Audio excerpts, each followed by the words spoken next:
Bismillahirrahmanirrahim. Assalamualaikum warahmatullahi wabarakatuh. Oke, teman-teman, ketemu lagi nih di konten podcast Ramadan bersama Herba Mas Hoitatama. Yeay.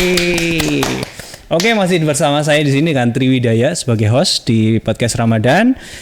Di episode kali ini kita kedatangan tamu lagi nih, masih tamu yang sangat spesial juga. Ya mungkin teman-teman juga sudah kenal juga atau mungkin belum atau cuma sekedar tahu saja. Yang jelas nanti kita akan banyak ngobrol di sini. Mungkin temanya lebih ke kesehatan nih untuk yang episode kali ini.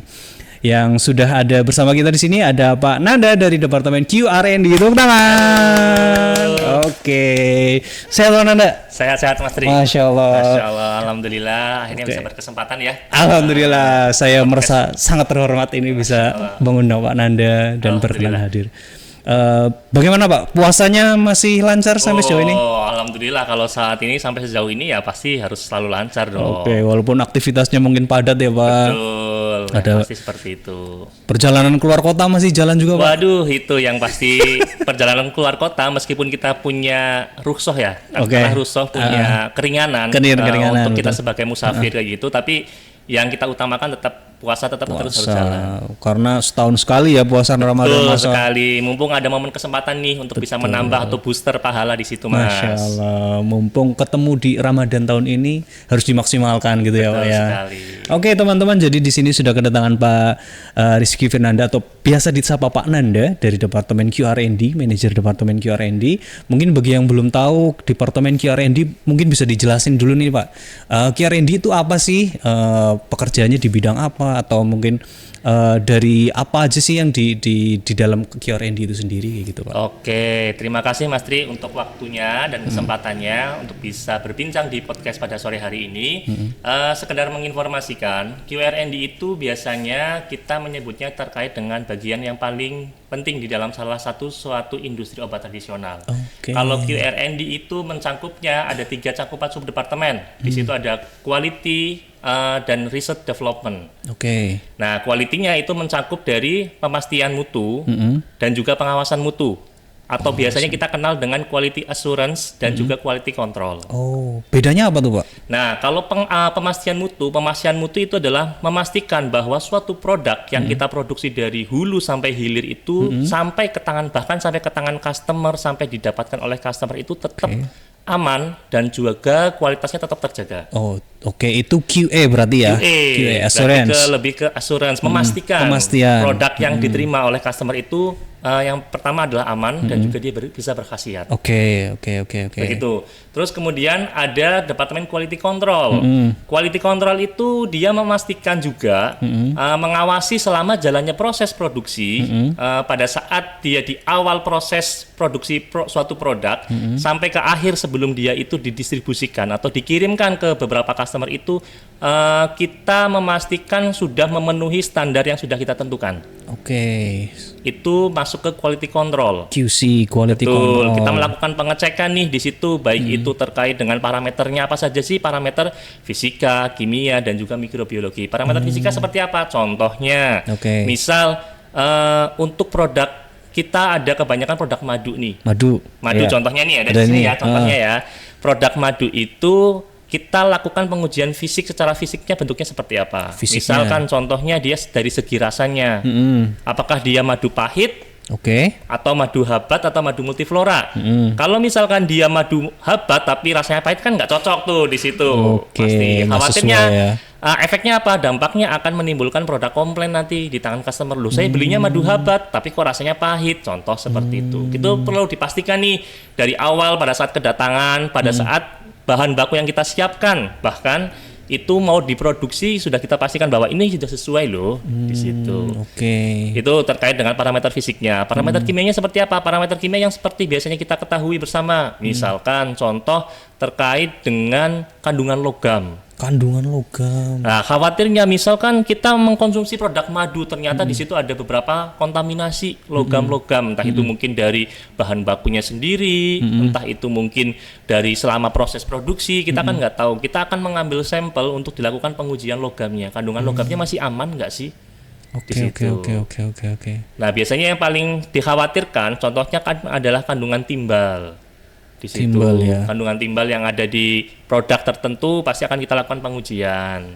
Itu untuk parameter fisikanya, salah satunya seperti itu. Kemudian ada parameter mikrobiologi pastinya. Mikrobiologi. Betul, itu yang paling fatal dan paling penting di dalam suatu pengawasan mutu, Mas. Kenapa demikian? Kalau misalkan suatu produk itu ada kontaminan mikroba, minimal paling ringan gejala yang ditimbulkan itu adalah sakit perut. Waduh. Minimal itu sekali. Waduh. Kita membicarakan ini adalah untuk produk yang dikonsumsi ya. Kalau misalkan kita membicarakan untuk produk-produk obat farmasi contohnya, obat farmasi yang dia mungkin disuntikan. Disuntikan secara langsung, ketika dia ada kontaminasi mikroba contohnya, dia langsung masuk ke dalam pembuluh darah. Langsung masuk darah ya itu. Betul, resikonya apa? Resikonya akan sangat fatal di situ. Maka dari itu kita perlu memastikan nih bahwa kandungan mikrobiologinya itu bisa di bawah standar ataupun bahkan mungkin sampai 0, Mas, di situ. Agar benar-benar produk yang kita hasilkan pun itu bisa memenuhi kualitas sesuai dengan standar yang sudah ditentukan. Oke. Begitu, Mas. Itu terkait ruang lingkupnya dari pengawasan mutu dan juga pemastian mutu. Pengawasan dan pemastian QC dan QA. Betul. Ada satu lagi departemen yang dibawahi oleh QRND. Ada lagi. Yaitu adalah Research and Development. R&D, makanya namanya QRND. Betul sekali, Mas Tri. Di situ ada Research and Development, yaitu adalah penelitian dan juga pengembangan. Penelitian yang kita lakukan di sini adalah ketika kita bagian R&D itu menciptakan suatu produk baru. Ataupun juga mungkin mengembangkan produk yang sudah ada nih di produknya kita, di produk listnya kita sudah ada, kita ingin kembangkan. Salah satunya contohnya seperti produk MHS yang menjadi bestseller kita nih, Mas. Ini ya misalnya ya. Betul. Dia terkait dengan MHS ini bisa nggak sih kita coba kembangkan lagi lebih luas lagi nih pasarannya. Mungkin di situ ada potensi, contoh untuk saat ini MHS itu kita gunakan sebagai penggunaan luar. Betul. Obat luar, apa sih yang bisa kita coba improve untuk bisa meningkatkan terkait dengan penggunaan MHS ini? Contohnya misalkan selain dari penggunaan produk luar, apakah kita bisa untuk dilakukan penggunaan sebagai produk cairan obat dalam di sini? Bisa jadi ada gitu potensi, ya betul. Bisa jadi potensi seperti itu juga kita bisa kembangkan, Mas, dari situ. Begitupun juga dengan produk madu nih. Orang asumsi mungkin madu kita sudah tahu ya, banyak manfaatnya, kaya akan mineral, kandungan mineralnya, kaya akan vitamin juga di situ. Cuman secara spesifik apakah madu itu bisa bermanfaat untuk bisa meredakan gejala ataupun penyakit yang diderita oleh customer ataupun pasien. Itu bisa kita coba kembangkan lagi, Mas, lebih luas lagi, lebih spesifik lagi. Madu, contohnya madu untuk penyakit diabetes, apakah itu ada atau enggak misalkan. Karena kan yang paling riskan akan seperti itu, Mas. Contohnya seperti itu. Ataupun mungkin untuk penambah nafsu makan anak, ataupun mungkin dengan kondisi-kondisi puasa seperti ini nih, madu yang bisa kita konsumsi untuk bisa meningkatkan imunitas tubuh. Ada juga yang kayak gitu ya, Pak? Ada pastinya. Itu sudah ada produk baru kita, yaitu adalah produk Vitago. Ini Vitago. Betul sekali, Mas Tri. Produk Vitago ini dia bahan dasar yang paling dominan adalah produk madu. Bahan dasarnya di situ. Nah, fungsinya untuk apa? Fungsinya adalah untuk meningkatkan imunitas di dalam tubuh kita, Mas. Apalagi pada kondisi puasa-puasa seperti ini nih, riskan. Apalagi kondisi juga selain berpuasa, kita dengan aktivitas yang lumayan cukup padat dan cukup berat. Satu sisi juga cuaca nih, Mas. Cuaca masih kurang mendukung di sini. Setiap sore kan di area Purbalingga itu sendiri masih sering hujan, sering kita kehujanan. Mungkin juga kalau misalkan pagi kita berangkat juga mungkin kepanasan, ataupun mungkin pada saat siang kita pergi pun juga sering kepanasan dan yang lain hal. Itulah yang nantinya akan mempengaruhi terkait dengan imunitas tubuh kita. Imunitas kita akan cepat menurun, respon tubuhnya pun juga akan mengidentifikasi bahwa memberikan alarm nih, Mas, bahwa tubuhmu ini lagi nggak kuat nih, sedang tidak fit ini. Kamu harus perlu booster atau paling tidak minimal kamu harus istirahat. Di situ. Nah, dengan mengkonsumsi Vitago ini, itu paling tidak kita bisa membooster sistem imun di dalam tubuh kita untuk bisa mencegah ataupun juga meminimalisir terjadinya penyakit. Seperti itu, Mas, sedikit gambaran dari Departemen QRND sendiri.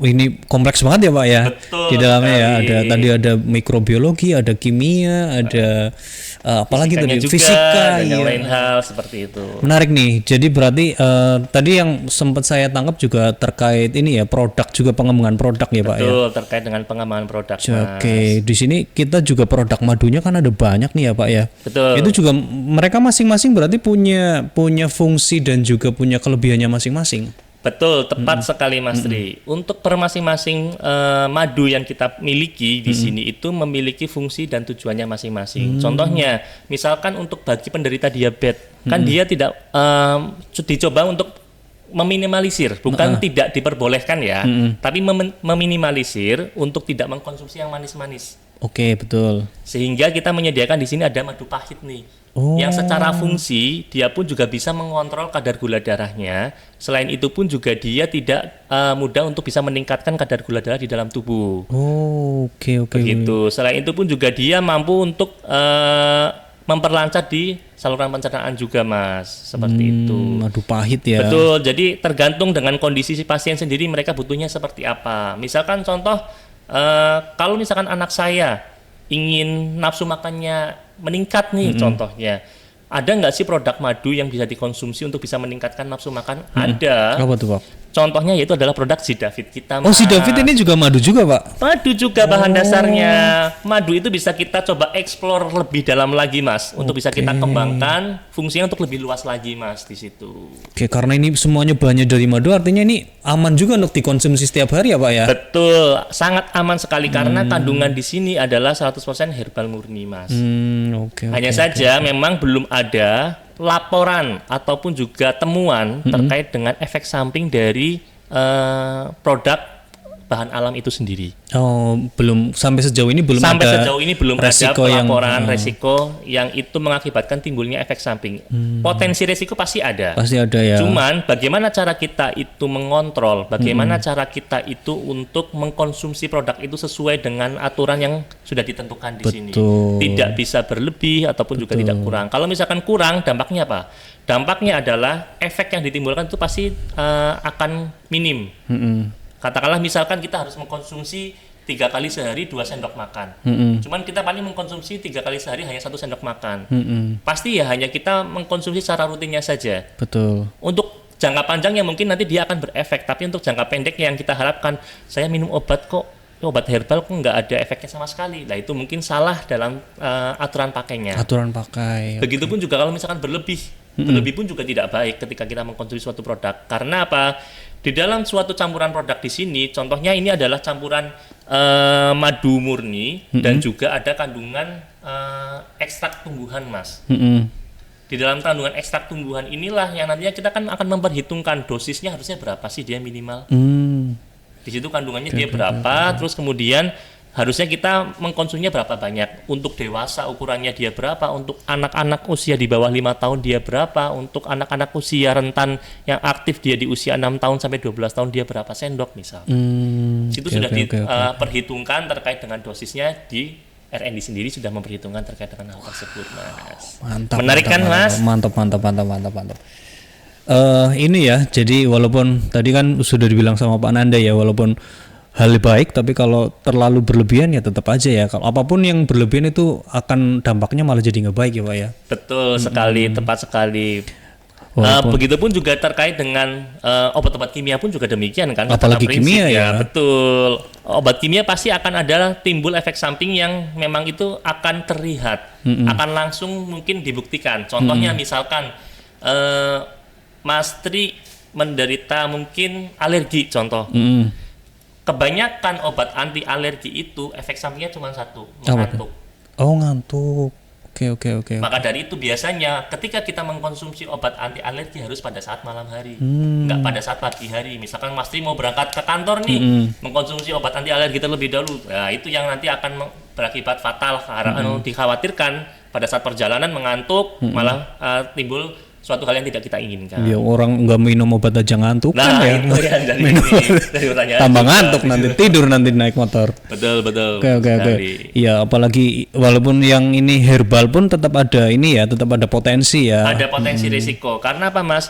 ketika kita mengkonsumsi produk herbal di sini dan kita juga mengkonsumsi obat kimia, itu pun juga ada yang namanya interaksi obat, Mas. Oke. Ada yang dia berpotensi, misalkan contoh, ada salah satu kandungan ekstrak herbal, temulawak itu dia akan mampu untuk mencegah ataupun juga mengantisipasi terkait efek dari produk-produk tertentu, contohnya untuk produk diabetes.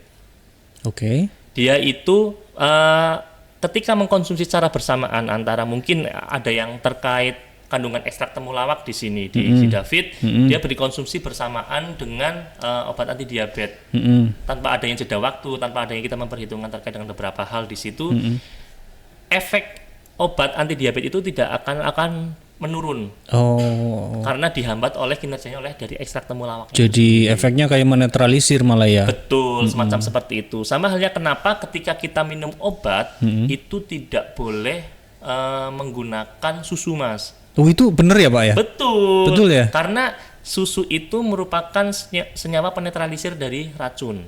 Yang namanya obat itu kan salah satunya juga sebagai racun, Mas. Oke. Ketika kita konsumsi berlebih itu akan menumpuk racun di dalam tubuh jadi kita racun juga. ya. Betul, makanya kenapa susu terus kemudian air kelapa murni itu secara fungsi mampu untuk menetralisir racun di dalam tubuh kita. Berarti minum obat pakai es kelapa muda nggak boleh ya, Pak ya? Tidak bisa, Mas. Itu yang jadi khawatir, pasti nggak akan berefek di situ. Loh, kok saya nggak sembuh-sembuh? Ya saya minumnya pakai susu. Saya minumnya pakai air kelapa muda misalkan seperti itu. Tapi kalau misalnya ini jadinya ke minuman ya, walaupun lagi puasa kita nggak apa-apa kan yang ngomong minuman ya.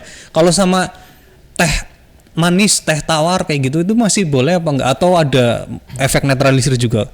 Atau minuman-minuman yang lain lah yang umum kayak gitu, Pak?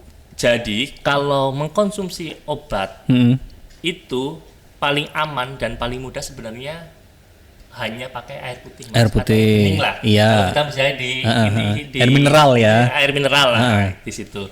Nah, kenapa demikian? Meskipun pakai air teh itu dia memiliki kandungan senyawa aktif yang ada di dalam tehnya sendiri itu ada yang disebut namanya tanin, Mas. Tanin, oke. Nah, tanin ini fungsinya dia akan mengikat suatu senyawa aktif di dalam obat yang ada di kandungan senyawa kimianya lah. Di situ akan ada reaksi kimia yang timbul antara tanin ini dengan senyawa aktif yang terkandung di dalam obat kimianya tadi itu.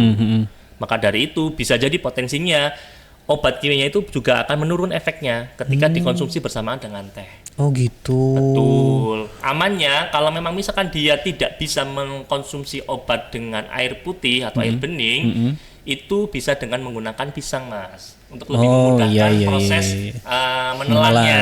Kadang kan banyak orang yang nggak seneng ya obatnya pahit lah, terutama obat-obat antibiotik. Biasanya obat-obat antibiotik itu pahit. Itu nggak bisa dikonsumsi dengan air putih besar-besar dan pahit lah, itu yang agak susah untuk ditelan ya. Untuk membantunya lebih mudahnya dia bisa menggunakan pisang. Pakai pisang ya, buat media biar lebih gampang nelannya ya. Tadi ada beberapa faktor resiko yang timbul karena kita nggak tahu nih ketika mungkin itu kalau misalkan kita mau membicarakan bahwa obatnya tidak berefek ya. Tapi kalau dia akan meningkatkan efek dari obatnya sendiri, malah terjadi adanya dosis yang berlebih. Overdosis. Betul, yang dikhawatirkan akan seperti itu. Karena reaksi yang timbul itu akan berbeda-beda terkait dengan respon tubuhnya masing-masing pasien. Oke. Tadi Pak, kalau sulit makan obat, minum obat itu pakai pisang ya. Kalau misalnya itu kan ada tuh kalau zaman dulu lah, bahkan sekarang kayaknya masih ada yang digerus ya, dihancurin dulu atau dikunyah dulu, itu ada efek samping atau ngurangi efek obatnya nggak, Pak?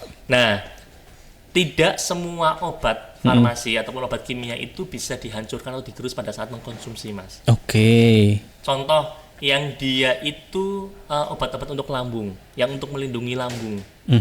Itu dia ada yang namanya salut selaput yang dilapisi oleh salut selaput untuk melindungi obat tersebut. Dia baru bisa pecah ketika sudah masuk ke dalam lambung. Oh gitu. Betul. Yang kapsul berarti ya? Bisa jadi yang dia bentuknya kapsul ataupun kaplet. Biasanya ada kaplet yang juga ada. Itu tidak boleh untuk dihancurkan, Mas. Karena apa, Pak, kalau dihancurkan? Karena kalau misalkan dia dihancurkan, dia tidak bisa diserap oleh tubuh. Jadi memang penyerapannya harus pelan-pelan gitu ya? Atau gimana? Dia ada salut selaput itu ada fungsinya. Dia bisa melindungi si obatnya sendiri di dalam asam lambungnya. Terus kemudian ketika dia sudah sampai melewati asam lambung, dia nanti bisa dipecah sendiri. Terus kemudian dia bisa masuk ke dalam saluran pencernaan juga di situ untuk bisa masuk ke dalam area-area yang ditujukan tadi. Misalkan nyerinya dia di perut, misalkan ya nanti dia akan masuk ke area yang nyeri tersebut. Nah, ketika itu dihancurkan, salut selaputnya dia tuh pelindung si obatnya sendiri itu sudah nggak ada nih. Udah nggak ada. Ketika dia dikonsumsi, dia pasti akan hancur di asam lambungnya. Jadi belum sampai ngefek udah hancur duluan. Betul, ya. Seperti itu, tepat sekali Mas Tri. Jadi memang bisa kita mengkonsumsi obat dengan cara digerus, tapi tidak semua obat itu bisa dihancurkan atau digerus pada saat kita mengkonsumsi. Perlu dipilah dan dipilih, dan itu perlu dikomunikasikan ketika kita mendapatkan obat, ketika kita periksa ke puskesmas, ke rumah sakit, ataupun ke apotek bahkan, kita coba tanyakan ke ahlinya, ke apoteker. Ditanyain ini boleh digerus apa enggak? Betul boleh sekali, dihancurin tepat sekali Mas Tri. Oke. Saya sering itu Pak kayak gitu Pak. Soalnya kalau makan obat itu biasanya kalau udah susah ininya ditelan, saya kunyah biasanya. Apalagi kalau kapsul yang gede-gede gitu. Iya. Kalau kapsul itu berarti kan memang ada itu yang selaputnya itu memang fungsinya untuk melindungi itu biar nggak hancur duluan. Ya. Biasanya langsung dia ditelan memang dalam bentuk utuh Mas. Di situ nantinya dia masuk ke lambung, dari lambung nanti dia masuk ke saluran pencernaan, baru di situ dia akan pecah sendiri untuk masuk ke tempat yang dituju. Misalkan dia nyerinya di kaki misalkan, nantinya dia akan masuk ke melewati tubuh di saluran pembuluh darah, nanti dia akan merespon tubuh yang nyeri bagian kaki misalkan, atau seperti itu. Masya Allah, canggih juga ya sebenarnya. Betul ya. Kuasa Allah itu semuanya itu sangat luas sekali. Iya. Kita tidak bisa memprediksi akan sejauh itu, akan serumit itu, tapi efek yang kita timbulkan dan kita rasakan itu bisa nyata. Masya Allah. Itu ya Mas ya. Keren banget. Ini berarti Pak Nanda secara background pendidikannya memang di apoteker, di farmasi atau di apa Pak? Kok bisa tahu banyak buat soal ini? Ya karena saya memang kuliah di farmasi Mas. Setelah kuliah di farmasi selesai, kan lanjut ke program profesi. Masuknya nanti setelah lulus program profesi masuknya ke apoteker. Apoteker ya. Itu. Biasanya kan ada ya, kalau perawat pun juga sekarang sudah ada program profesinya Mas. Perawat itu masuknya ke nurse. Kalau dokter pun juga demikian, dia baru lulus S1 kedokteran, itu belum bisa disebut dokter Mas. Oke. Dia harus menempuh program profesi kedokteran dulu. Di situ harus ada koas, yang namanya koas kayak gitu, magang, praktek dan yang lain hal. Baru setelah itu dia akan disumpah sebagai dokter. Baru setelah itu mungkin ngambil spesialisasi lagi. Betul, apa kayak gitu ya. Lebih luas lagi di situ, lebih spesifik lagi. Begitu. Karena apa? Program profesi ini nantinya kita akan disumpah Mas. Disumpah terkait dengan tanggung jawab kita sebagai seorang apoteker, sebagai seorang perawat, sebagai seorang dokter, dan program profesi yang lain lah. Di sini karena sudah lumayan cukup banyak program profesi, di situ akan kita disumpah terkait dengan kompetensi yang kita miliki. Apakah itu bisa diaplikasikan ke masyarakat dan bisa bermanfaat untuk orang banyak, atau malah sebaliknya nih. Maka dari itu perlu disumpah terlebih dahulu bahwa kita komitmen terkait dengan sumpah tersebut, kita bisa bermanfaat untuk orang banyak. Jadi apoteker ya guys ya. Nah, dulunya itu saya kira kalau apoteker itu kerjanya di apotek gitu Pak, tapi ternyata enggak ya Pak, lebih luas lagi ya ternyata. Lebih luas lagi Mas. Jadi seorang apoteker sendiri itu tidak hanya ada di apotek. Bisa jadi juga dia bisa bekerja di pemerintahan. Contohnya mungkin dia sebagai pelaksana sertifikasi di BPOM contohnya. Oh iya, ada BPOM sertifikasi juga BPOM. Harus ada seorang apoteker juga Mas di situ. Ataupun mungkin di kedinasan, dinas kesehatan pun juga harus ada seorang apoteker juga. Atau di bagian klinis komunitas, contohnya di rumah sakit, puskesmas, ataupun klinik, itu pun juga harus ada seorang apoteker juga. Begitupun juga terkait dengan di industri Mas. Di industri pun juga luas. Oh, di industri juga harus ada apotekernya? Harus ada dan wajib ada seorang apoteker. Di industri semua lini industri atau di industri tertentu Pak? Di industri tertentu, contohnya misalkan di industri obat tradisional seperti yang ada di PT Herba Mas Tama ini, itu harus ada seorang apoteker. Pasti juga. Ya. Pasti. Terus di industri farmasi bisa. Paling banyak biasanya didominasi di industri farmasi. Farmasi ya, obat-obat. Terus di industri pangan pun juga harusnya bisa Mas masuk ke situ, karena terkait dengan standarisasi regulasi yang menentukan di situ.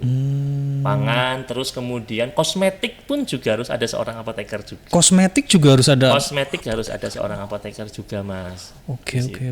Kalau di kosmetik berarti di bagian yang apa nih Pak? Kalau Kosmetik pun juga bisa sama, Mas. Dia bisa di bagian QA, bisa di bagian QC. Oh iya, tetap harus ada pemastian harus ini ada ya. Seperti itu, Mas. Pemastian mutu di semua lini ya. Beda halnya kalau misalkan dia seorang apoteker tapi dia bekerja di manufaktur pabrik mobil misalkan, nah itu kan nggak related ya. Paling mungkin relatednya bisa jadi related, tapi dia mungkin di bagian sektor untuk divisi kesehatannya, misal contoh seperti itu.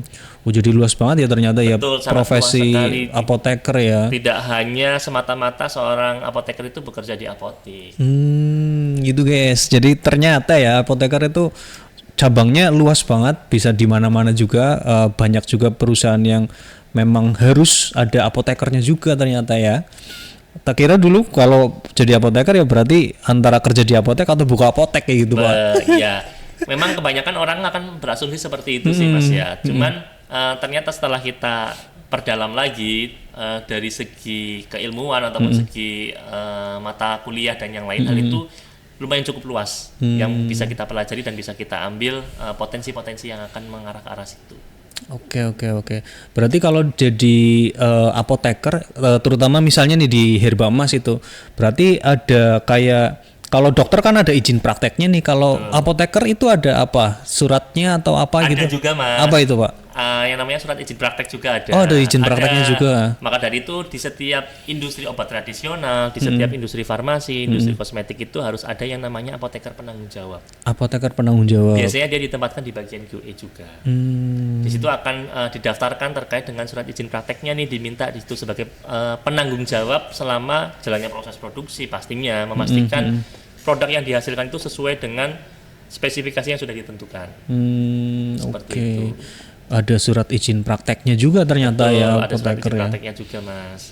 Berarti kalau misalnya ini misalnya ya katakanlah sudah kerja di sebuah perusahaan, sudah jadi penanggung jawab, itu dia bisa nyabang juga, bisa untuk misalnya nih punya modal mau bikin apotek sendiri, itu bisa juga atau bisa juga? Bisa, sangat bisa. Cuman dia tidak bisa sebagai penanggung jawab di apoteknya sendiri. Oh, harus ada penanggung jawab lainnya. Betul, walaupun karena dia surat izin prakteknya itu hanya bisa berlaku hanya untuk satu tempat. Oh gitu. Tapi ketika dia sebagai ibaratnya apoteker pendampingnya lah, atau untuk operasional yang di apoteknya dia sendiri bisa. Oh gitu. Tapi sebagai penanggung jawab dia tidak bisa.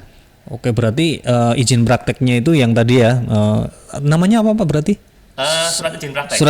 Surat izin prakteknya berarti hanya bisa dipakai untuk satu aja ya? Ya, kita nyebutnya surat izin praktek apoteker SIPA. SIPA, oke. SIPA di situ hanya berlaku untuk satu tempat. Kalau untuk apoteker, kalau untuk dokter kan berbeda dia biasanya. Oh, dokter beda. Dokter biasanya kalau nggak salah dia 2 atau 3. Oh, bisa 2 tempat. Ya, dia sebagai penanggung jawab di situ. Oke. Berarti misalnya ada modal mau bikin apoteker, berarti penanggung jawabnya juga harus dari apoteker lain lagi kayak gitu ya. Betul, sebagai penanggung jawab tapi ya Mas ya, tapi kalau kita sebagai pemilik modal ataupun mungkin sebagai apoteker pendamping sah-sah saja, nggak masalah. Cuman tadi itu kalau misalkan kita sebagai apoteker pendamping, ya pun ada batasan maksimalnya, Mas. Katakanlah misalkan kita terdaftar sebagai apoteker pendamping di 4 tempat dan kita ada di satu tempat sebagai apoteker penanggung jawab. Berarti kan ada 5 tempat kerja yang kita coba alokasikan. Oke. Nah, kalau misalkan mau dinalar kan nggak bisa ya, Mas. Di waktu 24 jam. Iya, pasti. Kita berkeliling dari satu tempat ke tempat yang lain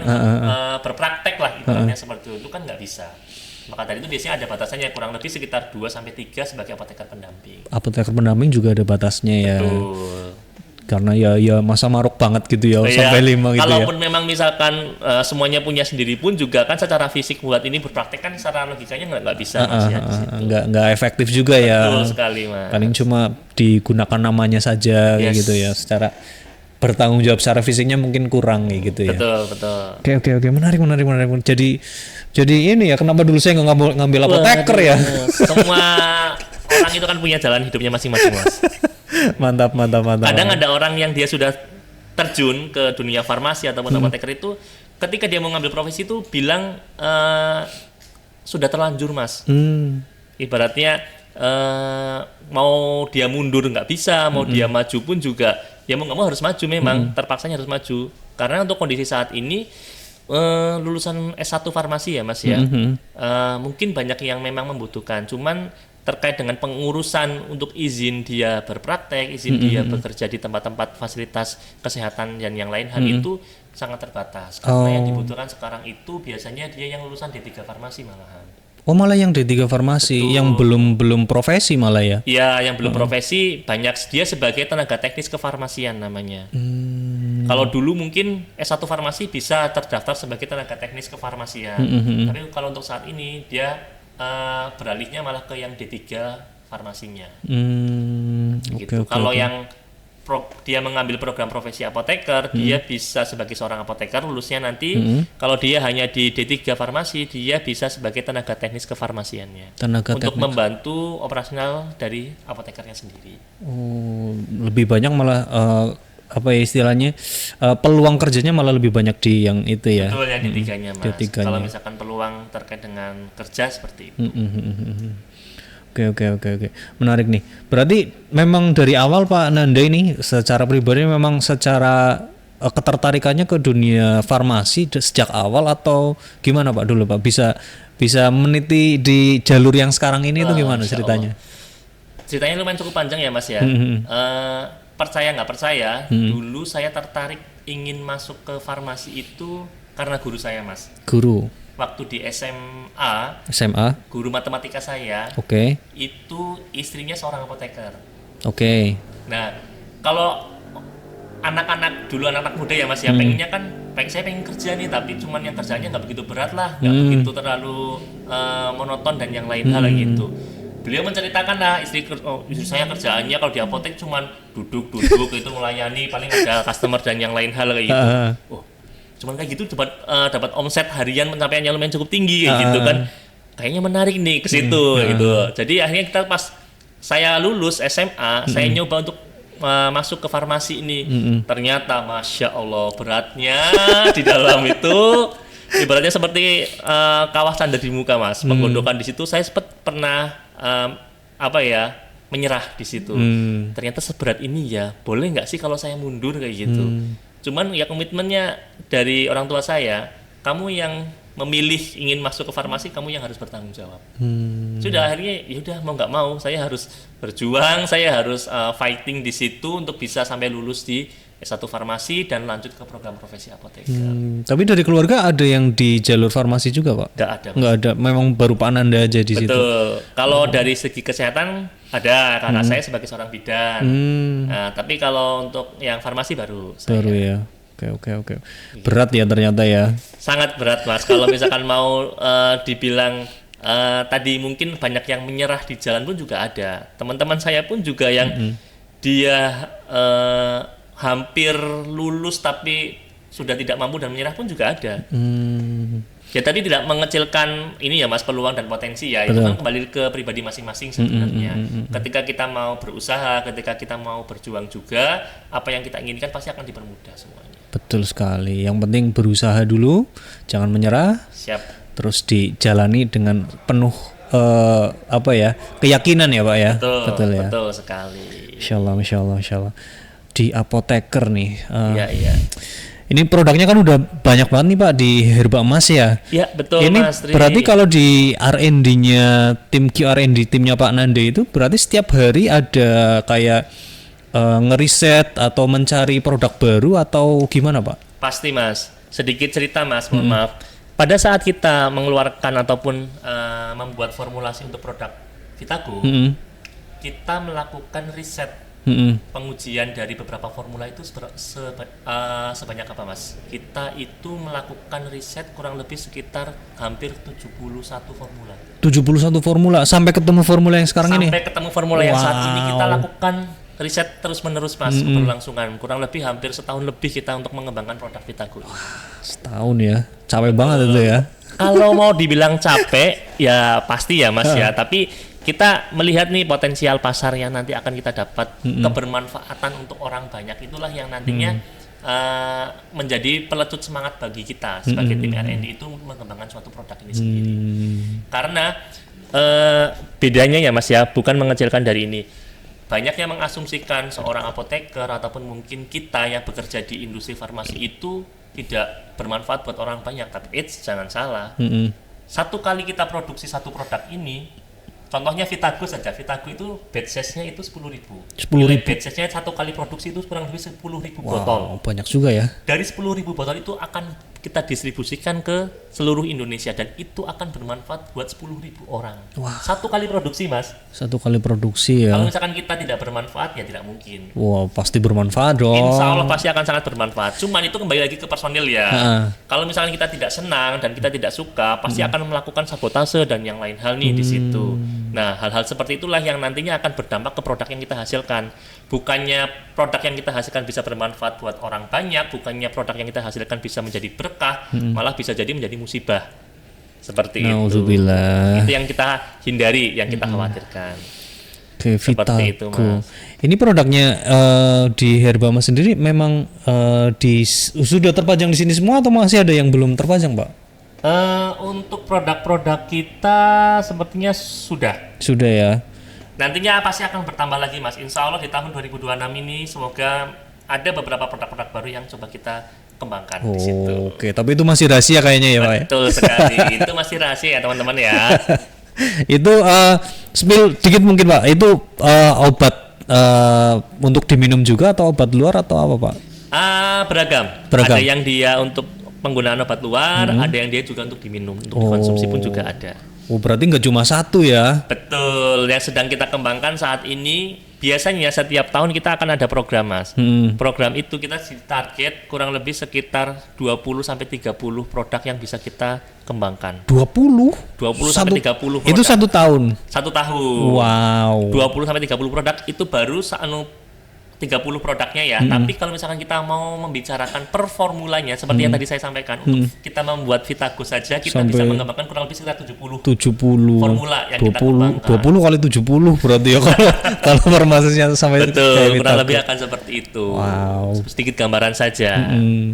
Wow, banyak banget ya, Pak. Itu berarti kalau dari R&D sendiri mikir untuk kayak kita butuh produk ini, itu berarti dari idenya siapa dulu, Pak, biasanya, Pak? Yang mencetuskan bahwa oke, kita mau bikin produk ini A, bikin produk B kayak gitu, itu tergantung, Mas. Misalkan nih, kita kan ada kerjasama dengan distributor HNI di sini. Iya, HNI. HNI yang pasti otomatis di awal dia akan menginisiasi nih terkait dengan produk apa saja sih yang diinginkan, produk apa saja sih yang itu perlu disesuaikan atau dikondisikan.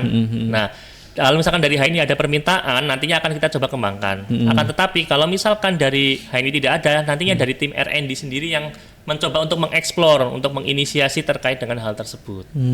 Kita coba menginisiasi terkait dengan peluang-peluang yang ada di pasar, peluang-peluang yang mungkin menjadi tren yang ada saat ini untuk tahun depan itu seperti apa, kita coba teliti di situ. Oke. Berarti bisa dari inisiasi tim R&D sendiri ya, berarti ya, bukan cuma dari dari permintaan distributor tunggalnya ya si HNI ini ya. Betul, seperti itu, Mas. Misal contoh nih, Mas Tri sebagai pelari culture di sini. Wah, sebagai pelari culture, apa sih yang dibutuhkan? Misalkan suplemen energi. Kira-kira bisa nggak ya, Pak, kalau misalkan kita dibuatkan terkait dengan suplemen energi? Biasanya kan di situ akan butuh ya beberapa replacement untuk bisa menggantikan energi yang hilang pada saat lari kan, Mas ya. Yang sekarang sudah mungkin banyak yang beredar di pasaran itu adalah energi gel. Betul, energi gel. Iya kan? Ya. Sebagai pengganti sarapan ataupun juga mungkin replacement energi juga di situ yang dia lebih efisien nih pada saat dia lari mengkonsumsi terus langsung terserap. Langsung bisa terserap dan yang lain hal. Itu pun juga bisa kita coba kembangkan. Mantap.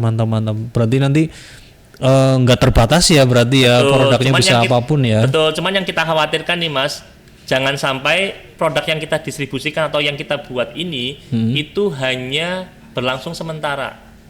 Oh iya, jangan sampai cuma musiman gitu ya. Betul, apalagi kayak misalkan khawatirnya misalkan tadi energi gel untuk sekarang kan lagi hype, Mas, lagi hype sekali ya terkait dengan pelari-pelari itu, pelari yang FOMO, pelari yang culture, pelari yang memang dia benar-benar pro dan yang lain hal. Di situ paling cuman momen-momen tertentu lah. Jangan sampai hal-hal seperti itu terjadi. Ya, harapannya memang terus berlangsung, produk yang kita hasilkan, produk yang kita develop pun juga itu bisa bermanfaat buat orang banyak. Oke, berarti pertimbangannya cukup jauh juga ya, sampai mempertimbangkan tren ke depannya kayak gitu ya. Betul, sampai diproyeksikan mungkin sampai 5 tahun ke depan kayak gitu ya, Pak ya. Pastinya akan seperti itu. Harapannya produk yang kita hasilkan itu bisa berlangsung lebih lama lagi. Bisa langgeng gitu ya, bisa lama ya. Oke, ya. Nggak bahas soal puasa nih. Ini sudah cukup lama ternyata kita ngobrolnya ya guys ya. Sudah ngalor ngidul juga terkait produk lebih banyaknya, tapi karena mungkin waktunya juga sudah lebih dari setengah jam, ternyata mungkin harus dicukupkan sampai di sini ya. Harapannya nanti saya juga masih banyak nih yang pengen diobrolin sama Pak Nanda ya. Harapannya mungkin di next time kita bisa ngobrol lebih jauh lagi dengan Pak Nanda. Saya terima kasih Pak Nanda atas kehadirannya Pak Nanda. Mungkin sebelum ditutup nih, mungkin saya minta 1-2 pesan dari Pak Nanda untuk teman-teman yang lagi mendengarkan, yang lagi berpuasa juga nih. Mungkin ada pesan-pesan dari Pak Nanda, silakan Pak. Buat teman-teman yang sedang memperdengarkan podcast ini, harap perhatikan kesehatan pribadi Anda, karena yang mengetahui batasan maupun juga kesehatan pribadi itu adalah diri kita sendiri, bukan orang lain, bukan pasangan Anda, juga bukan orang tua Anda. Jadi yang tahu batasan terkait dengan kebiasaan pola hidup Anda adalah diri Anda sendiri. Maka perhatikan pola hidup Anda masing-masing. Masya Allah, gitu ya. Diperhatikan pola hidupnya biar tetap terawat, tetap langgeng, tetap panjang umur, sehat selalu. Amin. Amin. Pastinya akan seperti itu. Oke, dengan begitu sudah kita sudahi dulu untuk di sesi kali ini. Terima kasih teman-teman udah mendengarkan. Sampai ketemu lagi di konten podcast Ramadan berikutnya. Tetap di podcast Ramadan bersama Herbal Mas Wahid Tama. Sampai jumpa.